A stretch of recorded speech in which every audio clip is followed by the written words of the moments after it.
महत्त्वाच्या व नाजूक विषयाची संदर्भात आपणांना विनम्र आवाहन करण्यासाठी मी आपल्या समक्ष आलेलो आहे।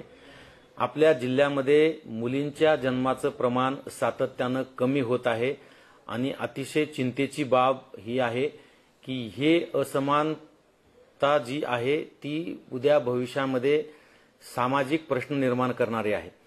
त्यामुळे गर्भलिंग तपासणी ही जे कायद्यान्वये बंदी घातलेली आहे PCPNDT कायद्याच्या अंतर्गत अशा पद्धतीनं गर्भलिंग तपासणी करणे हे कायद्यान्वये गुन्हा आहे आणि त्यामध्ये अशा प्रकारची तपासणी केल्याचं निदर्शनास आल्यास त्यांना कैदेची शिक्षा होऊ शकते।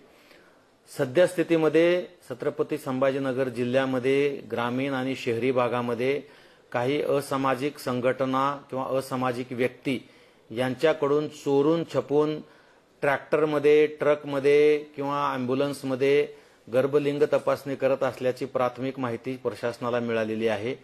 या व्हिडिओद्वारे मी समस्त नागरिकांना विनम्र आवाहन करतो की आपणाला जर अशा पद्धतीने कोणत्या ठिकाणी किंवा गोपनीय ठिकाणी अशा पद्धतीने गर्भलिंग तपासणी होत असल्याचं निदर्शनास आल्यास एक जबाबदार नागरिक म्हणून आपण टोल फ्री नंबरवर संपर्क साधावा किंवा जिल्ह्यातील प्रशासनातील कुठल्याही वरिष्ठ अधिकाऱ्यांना आपण याबद्दलची माहिती दिली तर आपलं नाव गोपनीय राखलं जाईल आणि त्या घटनेची सत्यता पडताळल्यानंतर आपल्याला रोख स्वरूपामध्ये इनाम सुद्धा पुरस्कार सुद्धा दिला जाईल आणि आपलं नाव गोपनीय सुद्धा ठेवलं जाईल याची खात्री आम्ही बाळगलेली आहे।